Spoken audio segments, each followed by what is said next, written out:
নমস্কার, সকলকে আবারও স্বাগত জানাচ্ছি আমাদের চ্যানেলে। আপনার দিনটি শুভ হোক এই প্রার্থনা করে আজকের এই ভিডিওটি শুরু করছি। আজকের এই ভিডিওতে আমরা কথা বলবো বাস্তু নিয়ে। বর্তমানে কিন্তু বাস্তু সম্পর্কে আমরা সবাই কম বেশি জানি, তবে এখনও কিন্তু অনেকেই রয়েছে এমন যারা সচেতন নই জানলেও বাস্তু নিয়ে। বাড়ি তৈরি করার সময় কিন্তু প্রথমেই বলবো যেটা সবার প্রথম, সেটা হচ্ছে বাস্তুটা আগেই দেখিয়ে নেওয়া উচিত। তাই বর্তমানে যারা নতুন করে বাড়ি করছেন, প্রথমেই বাস্তুটা দেখে বাস্তু অনুসারে কোথায় কী রুম থাকা উচিত অবশ্যই করুন। আর যারা অলরেডি বাড়ি তৈরি করে ফেলেছেন তারা কিন্তু চেষ্টা করবেন, যদি কোনো রকম প্রবলেম থাকে বাস্তু রিলেটেড হতেই পারে। আর সাধারণত বাস্তু রিলেটেড প্রবলেমের জন্য কিন্তু নানান ধরনের সমস্যা থাকে।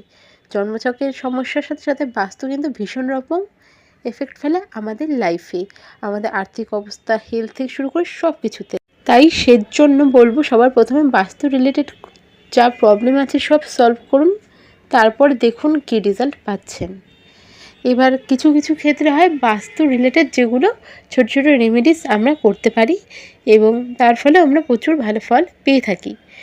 সেরকমই আজকের এই ভিডিওতে বলবো বাস্তুতে আমরা কী কী গাছ রাখতে পারি, যেটা ঘরের ভেতরে রাখতে পারি, আউটডোর নয় ইনডোর প্ল্যান্ট কী কী জিনিস রাখা যায় যার ফলে কিন্তু আমাদের বাস্তুতে নেগেটিভিটি যেটা থাকবে সেটা অনেকটাই কমে যাবে। সেই বিষয় নিয়ে আজকের ভিডিও। তো চলুন শুরু করা যাক। প্রথমেই যে গাছটির নাম বলছি সেটি হলো জেট প্ল্যান্ট। ভিডিওতে দেখতেই পাচ্ছেন কোন গাছটি। তো এই গাছটি কিন্তু আমরা আমাদের বাড়ির ভিতরে অবশ্যই রুমের ভিতরে রাখতে পারি, যার ফলে কিন্তু আমাদের বাস্তুতে যে নেগেটিভিটি থাকবে তার এফেক্ট অনেকটাই কম হবে এই প্ল্যান্টের জন্য। অনেকে আবার এই গাছকে বা এই প্ল্যান্টকে কিন্তু কয়েন প্ল্যান্টও বলে থাকেন। তো এই গাছ কিন্তু একদমই লো মেনটেন্যান্স বা কোনো মেনটেন্যান্স লাগে না বলতেই পারেন। আপনার বাড়িতে দক্ষিণ পূর্বতে যে রুম রয়েছে সেই রুমেই এই গাছকে কিন্তু রাখতে পারেন।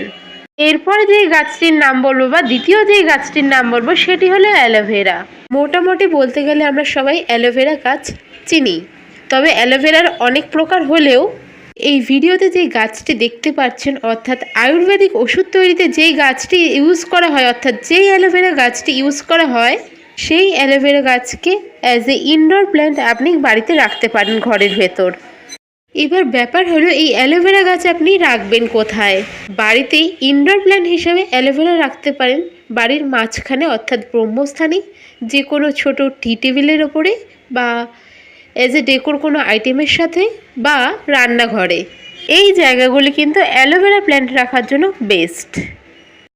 এর পাশাপাশি আরও একটি লাকি গাছ রয়েছে যা আপনারা অ্যাজ এ ইনডোর প্ল্যান্ট রাখতে পারেন, সেটি হলো লাকি ব্যাম্বো ট্রি। অবশ্যই 3 লেয়ারের লাকি ব্যাম্বো ট্রি রাখুন। 3 লেয়ার হলে বেস্ট রেজাল্ট পাবেন, অনেক নেগেটিভিটি থেকে আপনাদের বাড়িকে রক্ষা করবে।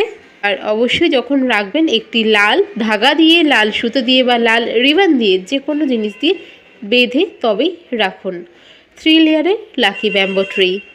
3 লেয়ার লাকি ব্যাম্বো ট্রি একটি প্রতীকী উদ্ভিদ যা সম্পদ, দীর্ঘায়ু এবং সুখের প্রতীক। এটি ফেংশুইর মতো কিন্তু সৌভাগ্য, ইতিবাচক শক্তি এবং সমৃদ্ধি আনার জন্য বাড়িতে বা অফিসেও রাখা হয়ে থাকে। তো এই গাছটিকে আপনারা বাড়িতে রাখতেই পারেন।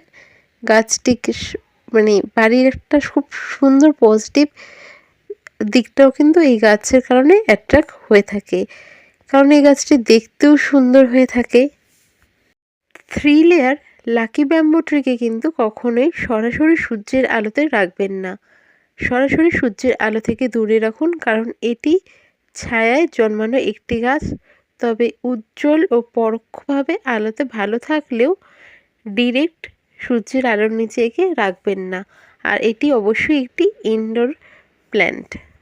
তো আপনারা এই গাছগুলিকে কিন্তু নিজের বাড়ির ভিতরে অবশ্যই রাখতে পারেন এবং এই গাছগুলি প্রচুর পজিটিভিটি দেয়, নেগেটিভিটি দূর করে। এছাড়াও কিন্তু লাক, মানি এইসব জিনিস অ্যাট্রাক্ট করে। তো অবশ্যই রেখে দেখতে পারেন। আর অবশ্যই যারা পজিটিভ রেজাল্ট পাবেন অবশ্যই কমেন্ট করে জানাবেন। ভিডিওটি ভালো লেগে থাকলে অবশ্যই সাবস্ক্রাইব, লাইক, শেয়ার করুন। ধন্যবাদ। রাধে রাধে।